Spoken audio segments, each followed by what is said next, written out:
And I now give the floor to representative of the Syrian Arab Republic. Thank you, Mr. President. I'd like to thank you for your efforts that we appreciate during your presidency of the Security Council for this month, and I would also like to express our appreciation to the colleagues, the permanent representatives who dedicated their statements to discuss the essence of the topic at hand and did not contribute to the digressions that happened from the main topic, which is putting an end to the Israeli occupation of occupied Arab territories, including the occupied Syrian Golan and the question of Palestine. This year is the 75th anniversary of the United Nations, and the Palestinian cause has existed for 73 years since. At the time, we had hoped that this organization would have an effective role, a role that would enable us to achieve a just solution that would uphold Palestinian rights and would return security and stability to the Middle East. However, we have only seen positions that were never applied in this organization. It is as if these positions were simply a smokescreen.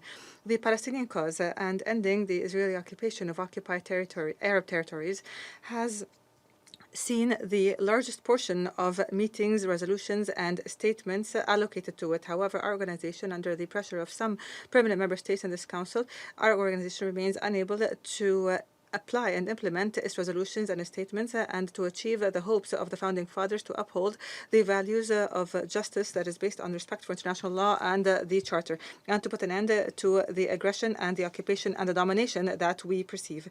And what is worse, the Secretariat, who is Mr. Ladanov, the Special Coordinator for the Middle East peace process, has violated his mandate and has neglected to mention the Israeli occupation of the Syrian Golan in his briefing with an aiming to move the spotlight away from the dangerous Israeli crimes in that area. We have the right to ask, after decades have passed since the Israeli occupation started, we have the right to ask, has the time not come for our people in the occupied Syrian Golan, in Palestine, and Lebanon to enjoy freedom and liberation from occupation? Has the time not come yet to implement our resolutions? Has the time not come yet to establish an independent Palestinian state that has been affirmed by General Assembly Resolution 181 of the year 1947, which was adopted 73 years ago? Has the time not come yet for the Security Council to uphold its responsibilities to maintain international peace and security and to establish a just and comprehensive peace in the Middle East instead of wasting its energies and its resources and turning this hall to a place where some of the prominent countries further their own agendas?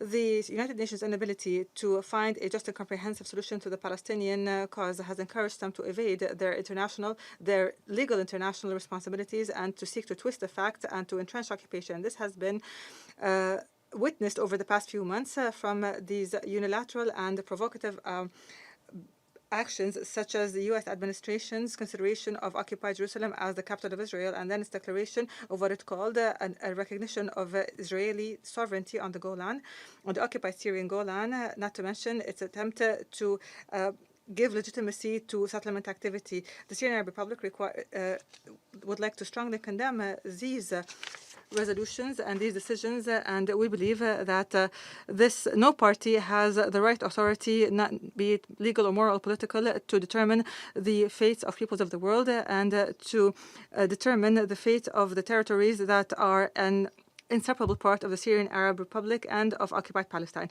My country would like to renew its call to the Security Council to make Israel abide by putting an end to its attempts to mar and to misrepresent the history of the occupied Golan Heights and to steal its resources and its antiquities, including Syrian oil, which it seeks to steal in cooperation with companies such as the U.S. Genie Company, where its board of directors includes people who are known throughout history for plundering the wealth of our country, such as former Vice President Dick Cheney, Jacob Rothschild, Rupert Murdoch, as well as former CIA Director James Woolsey, and former U.S. Secretary of Energy Bill Richardson, and others. We also demand that Israel put an end to its crimes against the Golan and its attempts to change its demographic and identity by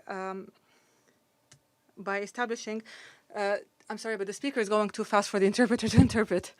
We would like to ask the Israeli authorities to put a stop to its different projects, including its project to establish wind energy and to force the residents to register the state with the Israeli Real Estate Authority, and threatening to confiscate the territories and the lands of those who object to do so, as well as its attempt to call so-called local elections that aim to change the demographic nature of the Golan. We would like to confirm that the Syrian Golan, occupied Syrian Golan, is a non-separable from the Syrian territories, and it must be returned to the 4 June 1967 lines, and as according to international law, and this will be the main priority of Syrian policy and the compass that we will continue to use.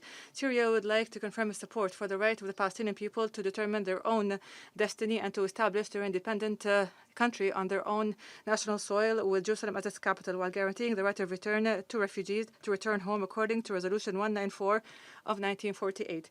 We would like to renew our demand to give the State of Palestine full membership in the United Nations. Thank you. Yeah. I thank the representative of Syrian Arab Republic for his statement.